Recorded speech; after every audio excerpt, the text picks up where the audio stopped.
आतंकियों को वहां से ही साफ करें। मल्लिका पांडे जी, एम आई करेक्ट? बिल्कुल रितु जी, आप बिल्कुल करेक्ट हैं। और एक तो ये जो शोबाज शरीफ हैं इनके प्रधानमंत्री, हम पूरे उसमें, जहां डावोस में आप देखिए, सब इंटरनेशनली अक्लेम्ड जितने भी एमएनसीज हैं उन्होंने पार्टिसिपेट किया। हाँ। सबने पार्टिसिपेट किया, इतने बड़े बड़े डिस्कशंस हो रहे हैं, इकोनॉमिक फोरम हो रहा है, और वहां पर आके वो आसिम मुनीर को सबसे मिला रहे हैं, सब जगह आगे कर रहे हैं। क्या हमने किसी भी कंट्री के प्राइम मिनिस्टर को, हेड ऑफ स्टेट को, एक आर्मी जनरल के साथ देखा? I mean I didn't see the connect there. But Ritu ji, आपके माध्यम से दो तीन पॉइंटर्स मैं डायरेक्टली हैदर साहब से पूछना भी चाहूंगी, हम्म। और उनके सवाल भी जवाब भी चाहूंगी इसमें। हम्म। सर, क्या आपको, हैदर साहब, आपको ये जानकारी है कि आपका जो देश है उसने $7 बिलियन का लोन लिया है आईएमएफ से?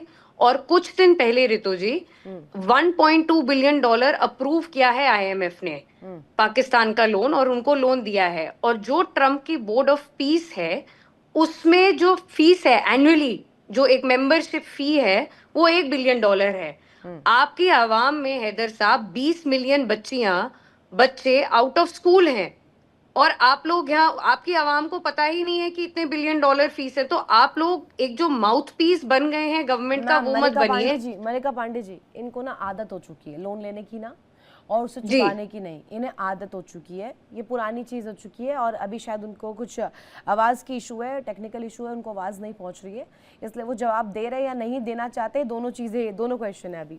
अब नहीं साथ ही ऋतु जी, और 22 हम्म। बार आप आईएमएफ गए हैं, इस बार आप मतलब कैसे ये लोग अफोर्ड करने वाले हैं? Hmm. No idea. $1 billion fees, और जहां इनका सवाल हमारे मुल्क के लिए है, इनफैक्ट इंडिया के लिए है, कि इंडिया बोर्ड ऑफ पीस में क्यों नहीं गया? क्योंकि हमें कश्मीर से डर लगता है? बिल्कुल नहीं ऋतु जी, इंडिया का बहुत अच्छा स्टैंड है इसमें। क्योंकि बोर्ड ऑफ पीस में अगर आप देखें, तो जो हेड है वो कौन है? ट्रम्प साहब हैं। हम्म। उसका अभी तक हमें पता नहीं चला है कि उसको कौन हेड करेंगे, स्टेटस ऑफ ऑपरेशन क्या रहेगा, क्या रहेगा। इसीलिए हम उसको हमने ज्वाइन नहीं किया, डिस्पाइट ठीक है। द फैक्ट हम इनवाइट हुए अब हैं। सवाल मेरा यहाँ पर इसको लेकर खड़ा होता है कि जिस तरीके की नियत मंशा आपने बताई है अभी, आशीष सर मुझे बताइएगा, ऐसे देश को जो कि खुद आतंकवाद ग्रस्त बताया जाता है, आतंकवाद को फैलाने वाला बताया जाता है, आतंकवाद को पालने वाला बताया जाता है, ऐसे देश को इस तरीके की संगठन या इस तरीके की बोर्ड ऑफ पीस, इतना बड़ा तबका इसके साथ पार्ट बनना, इसका हिस्सा बनाना चाहिए? रितु, इस बात ये एकदम सही वैलिड पॉइंट उठाया आपने। हमें इस पॉइंट को पाकिस्तान तक ही रेस्ट्रिक्ट नहीं करना चाहिए। देखिए, गवर्नमेंट ऑफ इंडिया ने अभी भी कोई रिस्पांस नहीं दिया है अपना कि हम बोर्ड ऑफ पीस के मेंबर होंगे नहीं होंगे, क्योंकि अभी तो एक वॉल्यूमिनस डॉक्यूमेंट है, जो चेंजेस आ रहे हैं उसमें। इनिशियली इसराइल ने मना कर दिया था, फिर उन्होंने कुछ पढ़ा, फिर बिहाइंड द कैमरा वहां भी कुछ हो रहा था, तो इसराइल ने अभी शायद एग्री कर लिया है। रशिया ने बोला है वो इसको, they are using it as a golden opportunity to get the liquidation of their frozen assets all over Europe and America. तो ये सब चल रहा है। ये अपने आप में board of piece United Nations के उस सेल को डाइल्यूट करने के लिए है, जो reconstruction, rebuilding of war ridden Nations के लिए होता है। और ये ट्रम्प की एक शायद बहुत लॉन्ग ड्रॉन थॉट प्रोसेस है कि कैसे यूनाइटेड नेशंस को न्यूट्रलाइज करके और मैं सारे पावर सेंटर ले लूं। इसको अमेरिकन कांग्रेस ने भी शायद अभी अप्रूव नहीं किया, ये डायरेक्ट ट्रम्प की तरफ से आया है। तो इसमें पाकिस्तान का शामिल होना, हमास उसमें आएगा कि नहीं, ये बहुत अनफॉर्चुनेट स्टेप है। हमारा कंसर्न सिर्फ ये रहता है कि इस तरह की ऑर्गेनाइजेशंस को अगर हमारा नेबर स्टेट बुलाकर अपने पास रखता है, तो हमें एक डाउट होना लाजमी है कि वो क्या कुछ और उनके साथ अंडरस्टैंडिंग करने जा रहे हैं, या पीओके में कुछ नया कुछ करना चाहते हैं, या नए लॉन्च पैड्स की बातें कर रहे हैं। But as far as board of peace is concern, हमें नहीं लगता कि वो कोई इतनी सीरियस बात है अभी इंडिया के लिए। और इवेंचुअली अगर ट्रम्प इसमें सक्सीड कर भी जाए, ये बहुत पॉसिबल है कि 60 में से 35-40 कंट्रीज तो उसमें नहीं शामिल होंगी। तो जो 10-20 इस्लामिक नेशंस हैं, वो भी इस बात को क्यों नहीं समझ पा रहे हैं कि वहां से पूरा मुद्दा ही गाजा स्ट्रिप का है कि वहां पैलेस्टीनियन रहेंगे कि इजरायलीज रहेंगे। हम्म। और ये वहां से इन दोनों को हटाकर एक इंटरनेशनल फोरम वहां पे आ जाएगा, जो उसको रिकंस्ट्रक्ट करेगा, उसको एडमिनिस्टर करेगा। ये पीस कीपिंग टाइप की कोई व्यवस्था नहीं है। और अमेरिका सिर्फ मुनीर को यूज कर रहा है, वो इस्लामिक वर्ल्ड पर को जवाब अलाइन। तो ये अपने देश में भी नहीं दे पा रहे हैं ना, दिक्कत तो यही है, जवाब अपने देश में भी नहीं दे पा रहे, मारे मारे इधर उधर फिर रहे हैं। शहबाज भी, इनके इनके प्रधानमंत्री भी, और इनके फील्ड मार्शल भी। सुरेंद्र सर, ये जो कहा जाता है ना कि आप करते कुछ है दिखाते कुछ है दुनिया को, छलावा परोसते हैं क्योंकि आपको डर है कि कहीं एफएटीएफ की लिस्ट में ना आ जाए, आप उन देशों में ना जाए जिन पर बैन लगा है इन तरीके के आरोपों को लेकर। अब ये जो सवाल किया जाता है कि इस तरीके का देश जो कि कहा जाए कि सीधे तौर पर कूटनीतिक चुनौतियां झेल रहा है, वो झेल रहा है कि अमेरिका के साथ भी उसको रिश्ते रखने हैं, चाहे वो आईएमएफ के कर्जे के लिए हो, सीपीईसी का भी देखना है, चाइना के साथ, ईरान के साथ भी देखना है, रशिया के साथ भी समय चाहिए जो कि नहीं दे पाते हैं, 40 मिनट वेट करवाते हैं पुतिन साहब। अब ये एक पूरी दुनिया की व्यवस्था में हम देखिए पाकिस्तान अलग थलग पड़ चुका है। एक्सपोज तो पहले ही हो गया था, बेइज्जती तो करवा ही रहा था, अब ये जाएंगे कहाँ? रास्ता क्या बचा है मुनीर और शहबाज के पास? अब ये बंकर में छुप जाएंगे क्या फिर से? नहीं, देखिए इंटरनली तो उनके यहाँ प्रॉब्लम्स होंगी जब ये ऑपरेशन में आएगा इनका बोर्ड ऑफ पीस का विषय। लेकिन पाकिस्तान की अपनी कोई क्रेडिबिलिटी भी नहीं है रितु जी। बहुत पहले भी जब लड़ाई हुई थी तो उस समय उसी फिलिस्तीन के खिलाफ लड़ने के लिए जॉर्डन की मदद के लिए इन्होंने अपनी सेना भेज दी थी, और वहां खुद पाकिस्तान फिलिस्तीन से लड़ा था, और ऐसा माना जाता है कि 30-40 हजार फिलिस्तीन का इन्होंने वहां पे कत्लेआम किया वहां पे जाके। तो इनकी कोई क्रेडिबिलिटी नहीं है, क्योंकि कंट्री में जब किसी की कोई क्रेडिबिलिटी जिस कंट्री की नहीं हो तो उसकी लीडरशिप की आप समझ सकते हैं कि वहां की कंट्री की पॉलिसी क्या है। तो वो हाथ पैर मारते रहते हैं जहां जो कुछ मिल जाएगा। मुझे जो लग रहा है कि ये जो बोर्ड ऑफ पीस का सबसे इंटरेस्टिंग पार्ट ये है कि ये एक प्राइवेट लिमिटेड कंपनी है ट्रम्प साहब की, उनको गाजा को रिकंस्ट्रक्ट करना है। जैसे ट्रम्प को तो छोड़िए सर, ट्रम्प को तो अलग ही क्रेडिट लेने का हो रहा है। वो तो कहते हैं 8 जंगें रुकवा दी है, ये बोर्ड ऑफ पीस खत्म हो जाएगा, की स्थिति ठीक करवा दी है, न जाने और क्या क्या कहते हैं। नेटो को कहते हैं कि अगर वो नहीं होते तो नेटो कूड़ेदान में होता। नहीं रितु जी, आप समझिए, बोर्ड ऑफ पीस में उनका वीटो है, सिर्फ एक चेयरमैन का वीटो है। चेयरमैन ट्रम्प है, ट्रम्प का टेन्योर 3 साल है, इसकी मेंबरशिप इनिशियली 3 साल है। आप सारी चीजों को समझिए, बोर्ड ऑफ पीस की इनिशियल मेंबरशिप 3 साल है। अब उस 3 साल में उन्होंने एक रिकंस्ट्रक्शन के लिए कंपनी बनाई है, उनमें उनका दामाद है, उनका दोस्त है, और भी कुछ कंट्रीज के लोग हैं। ये क्या करने वाले हैं, सभी मुस्लिम देशों से रजामंदी करा के गाजा को बेच देंगे। रजामंदी होगी नहीं होगी ये भी बड़ा सवाल इसके बाद होगा। आपने बहुत वैलिड पॉइंट उठाया, मैं आ रही हूँ, आप कंप्लीट कीजिएगा। अलीशा सर ने ज्वाइन कर लिया, एक सवाल उनसे मैं चाहती हूँ।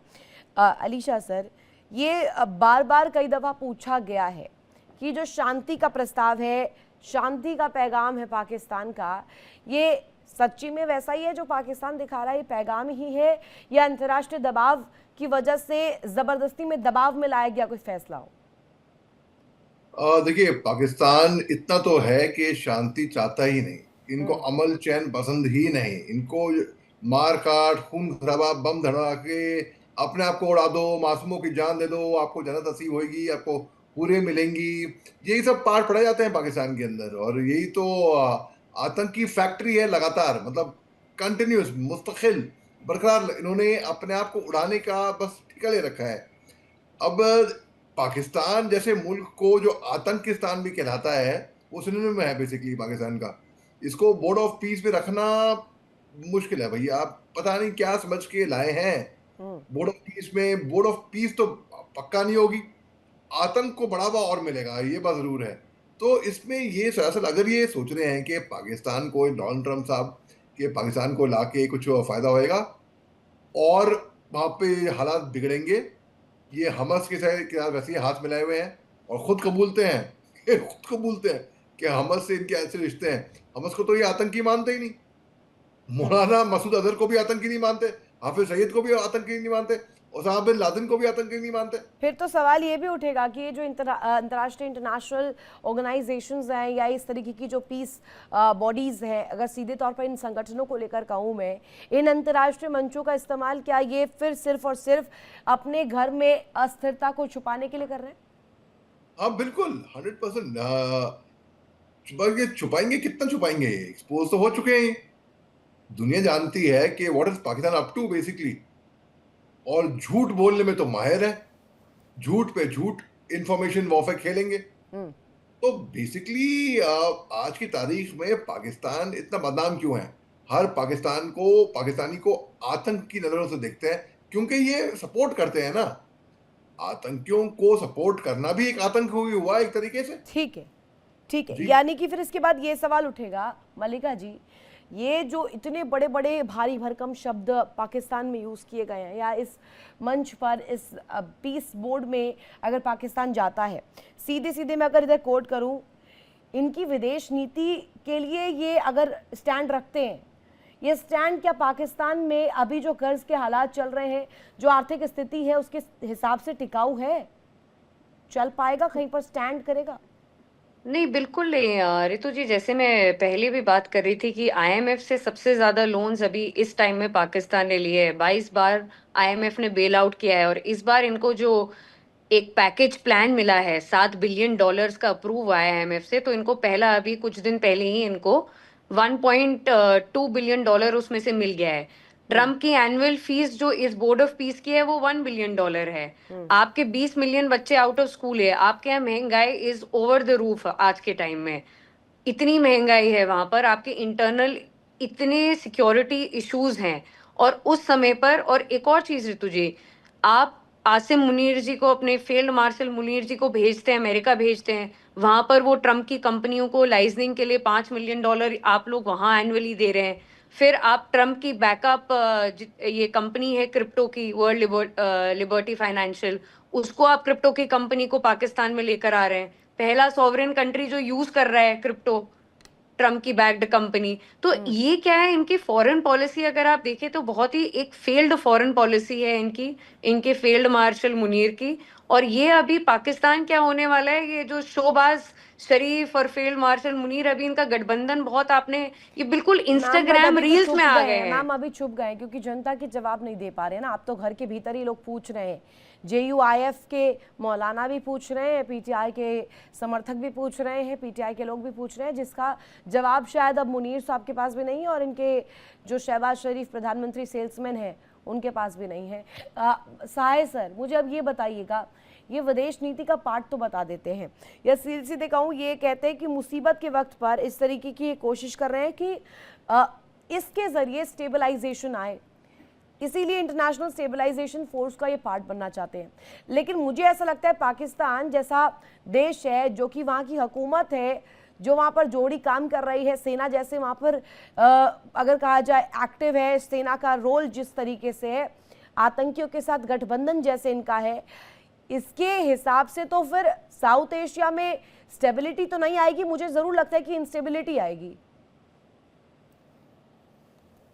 अगर आप देखें, ये बोर्ड ऑफ पीस का जो मेंबरशिप ऑफर किया है यूनिलैटरली यूएस प्रेसिडेंट ने, बड़ी इंटेलिजेंटली उन्हें पूरे के पूरा अफ्रीका और northern part of southern America in addition to Greenland, इनको उन्होंने बाहर रखा है। उनको पता है इनके पास देने को कुछ है नहीं, neither military power nor money. उसी स्टेट में तो पाकिस्तान भी है, फिर क्यों पाकिस्तान को उन्होंने ऑन बोर्ड लेने की कोशिश की है? हाँ, उनका अपना रीजन है, इस्लामिक कंट्रीज को अलाइन करने के लिए उन्होंने इनको आगे रखा है। लेकिन पाकिस्तान को इतनी समझ होनी चाहिए कि जिनके पास अपने लिए पैसे नहीं है, वो इस मेंबरशिप में ना मिलिट्री ना पैसा, फिर उनका क्या वजूद, किस लिए वो अपनी दिल्ली उड़ा रहे हैं इंटरनेशनल फोरम पे, कि जो कंट्री अपने को नहीं संभाल पा रहा। एक कारण है कि internal turmoil of Pakistan, Pakistan की जो प्रेजेंट टर्मोइल है पिछले कुछ वर्षों से, Imran Khan after Benazir you can say, उसमें पाकिस्तानी आर्मी को एक ही तरीका समझ में आता है, लोगों को, अपनी जुंटा को बेवकूफ बनाने का। इंटरनेशनल स्कर्मिशेस में शामिल रहो, इंडिया को लड़ाई के लिए चैलेंज करते रहो, कुछ परेशान करते रहो, टेररिस्ट ऑर्गेनाइजेशंस के साथ मिलके कुछ पैसे कमाते रहो, वहां के मिलिट्री चीजों में काफी अंडरकवर ये मनी ट्रांसफर्स होते हैं इंटर सर्विसेज इंटेलिजेंस की तरफ से, उसमें काफी घपले होते हैं। तो पाकिस्तान अपने लोकल टर्मोइल को कंट्रोल करने के लिए इस तरह के स्टेप्स लेता रहता है, जिससे वहां की कंट्री भूल जाती है कि उनकी क्या प्रॉब्लम्स हैं, और वो दूसरी तरफ देखने लगते हैं, सीधे आवाम जो। बट क्वेश्चन ये है कि सर्टिफिकेट क्या ये ऐसा देश दे सकता है क्या शांति का? सुरेंद्र सर, ये प्रमाण बांट सकते हैं क्या इस तरीके से शांति के नाम का, जिसके देश में खुद शांति ना हो, वो हुकूमत शांति बांटने के लिए, शांति स्थापित करने के लिए एक फोर्स में, एक ऑर्गेनाइजेशन में, एक संगठन में शामिल हो रही है? गले से नहीं उतर रही है बात। ये तो बात बिल्कुल स्पष्ट है अनम्यूट कि कीजिएगा। हाँ, जो देश खुद आतंक को बढ़ावा देता है, आतंक को पनाह देता है, और खुद आतंकी गतिविधियों में शामिल है, उस देश को बोर्ड ऑफ पीस में आखिर रखने के पीछे पर्पस क्या है?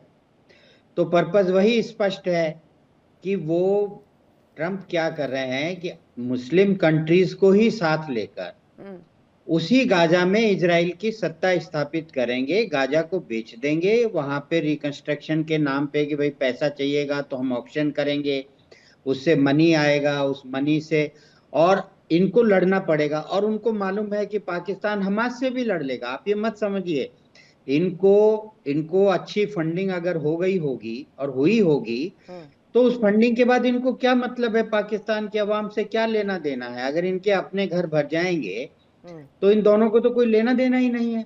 तो वहां पे, और पहले भी पाकिस्तान, जैसे मैंने बताया कि वो फिलिस्तीन के खिलाफ लड़ चुका है, तो जब वो खुद ही फिलिस्तीन से पहले लड़ चुका है तो उस स्थिति में उसे हमास और हिजबुल्लाह से भी लड़ने में कोई परेशानी नहीं होगी। फिर ईरान पर अगर प्रेशर रखना, क्योंकि ईरान इससे बाहर है, गल्फ कंट्रीज में ईरान इसका मेंबर नहीं है बोर्ड ऑफ पीस में, तो वो उससे बाहर है। पाकिस्तान में उनको बेस मिलता है ईरान से, कल के झगड़े हों उसके लिए। जैसे मलिका जी ने बताया, क्रिप्टो के लिए उनके जो है बेटे को वहां पे कंपनी खोलने के लिए ऑलरेडी इन्होंने कह दिया है। अलीशा सर, ट्रम्प लेकिन का इसके 3 अलावा साल का सुरेंद्र जी जैसा पॉइंट आउट कर रहे हैं तो फिर तो ऐसा जी समझ आता है कि बोर्ड ऑफ पीस इनके लिए इमेज वॉशिंग जैसा है, सिर्फ नहीं इमेज नहीं वॉश इमेज करने के लिए। नहीं, इनकी इमेज तो सबको मालूम है। इनका तो बोर्ड ऑफ पीस में जाना का मतलब यह है कि अमेरिका हमें पैसे दे देगा, हमें भी गाजा में कुछ इन्वेस्टमेंट मिल जाएगा, बाहर मिल जाएगा, और हम पाकिस्तान जो है हम इसके भरोसे थोड़ा आईएमएफ के लोन रिपेमेंट और इनको टाल देगा, और वो अपने को दिखाने के लिए कि भाई ठीक है मैं यानी भी ट्रम्प थोड़े के से साथ हूं, पैसे मैं और दे भी देंगे बॉडी में हूं, आतंकियों इससे के आगे लिए, कुछ कुछ तो नहीं है। और फंड रेज हो जाएंगे। अलीशा सर, मुझे बताइए, इमेज वॉशिंग वाला जो सवाल था, इस सवाल पर आपका जवाब चाहूंगी मैं कि जैसी अलग थलग स्थिति पाकिस्तान की इस वक्त पूरे वर्ल्ड ऑर्डर में पड़ी हुई है, पाकिस्तान ना तो रूस को जवाब दे पा रहा है, ना चाइना को दे पा रहा है, ना अमेरिका को दे पा रहा है, सब जगह हर नाव में सवार होना है। लेकिन अब अगर बोर्ड ऑफ पीस आता है, ना इसराइल को लेकर क्वेश्चन में इनके पास कुछ आता है, गाजा पर कहते हैं कि हमें पीस स्थापित करना है, हमास के हथियार रखवा नहीं पा रहे, इसराइल को मान्यता दे नहीं पा रहे हैं, भाई मतलब फिर तो ये वही हो गया, इमेज वॉश करने के लिए आपने एक दबाव में एक नीति उठा ली। आपकी बात बिल्कुल सही है, इमेज वॉश करने के लिए इन्होंने नीति उठा ली। अब आप देखिए, आपने चीन का नाम लिया, रूस का नाम लिया, अमेरिका का नाम लिया, ये 3 मुल्क ऐसे हैं, पाकिस्तान के अच्छे संबंध है तीनों मुल्कों से। भाई ऐसा एक तरफ अमेरिका से भी संबंध बनाएगा, दूसरी तरफ चीन से भी डबल क्रॉस करके। अब आप देखिए, डावोस में जो वर्ल्ड इकोनॉमिक फोरम में जो मीटिंग हुई थी, वहां पर डोनाल्ड ट्रम्प साहब ने जो प्रेसाइड किया था, उसमें ये बोर्ड ऑफ पीस के का जब जिक्र आया तो उसमें पाकिस्तान से उनके वजीर आजम शहबाज शरीफ साहब, पाकिस्तान के फील्ड मार्शल आसिम मुनीर साहब और फॉरेन मिनिस्टर दर साहब वहां मौजूद थे। फील्ड मार्शल को तो मंच पर आने नहीं दिया, हालांकि शहबाज शरीफ ने इज्जत बचाने के लिए, वही इज्जत बचाने के लिए ना, कवर अप करने के लिए, वो इमेज सेविंग, हालांकि वो ऑडियंस में बैठे हुए हैं पूरी मीडिया और कैमरा गियर के सामने, ये शहबाज शरीफ के अल्फाज थे डावोस के अंदर। तो इमेज बचाने के लिए वो क्या कुछ नहीं करता। आज की तारीख में अब आप देखिए, फील्ड मार्शल आसिम मुनीर साहब कैसे चटक सल्यूट मार रहे हैं शहबाज शरीफ साहब को, तुरंत पहुंच जाते हैं बिरयानी खाने के लिए और सेलिंग मोड ऑन कर देते हैं, पासनी पोर्ट की डीलिंग कराते हैं, सीपीसी भूल जाते हैं, ख्याली पुलाव पकाने लगते हैं। मलिका जी, अब मुझे बताइएगा, अगर हम कहें अभी बोर्ड ऑफ पीस के मेंबर्स के बारे में जिक्र करें, ऑलमोस्ट जो मैंने नाम इसमें पढ़े हैं, पाकिस्तान, मिस्र, कतर, जॉर्डन, टर्की, इंडोनेशिया, ये कंट्रीज़ की जो लिस्ट है इसमें मैक्सिमम इस्लामिक कंट्रीज़ है, सारे इस्लामिक कंट्रीज़ ने समर्थन दिया है। इसकी कोई बड़ी वजह? बिल्कुल ऋतु जी, इसकी सबसे बड़ी ये वजह है कि ट्रम्प ने पहले 60 कंट्रीज को ये एक्सक्लूसिव इनवाइट ओनली में भेजे थे, ये इनवाइट्स भेजे थे, जिसमें इंडिया, रशिया, ये सब भी शामिल थे। बट आप देखिए ऋतु जी, मैक्सिमम पार्टिसिपेशन बहुत ही छोटे देशों का हुआ है, उसमें इंडोनेशिया, अजरबैजान, ये भी इसमें एडेड हैं।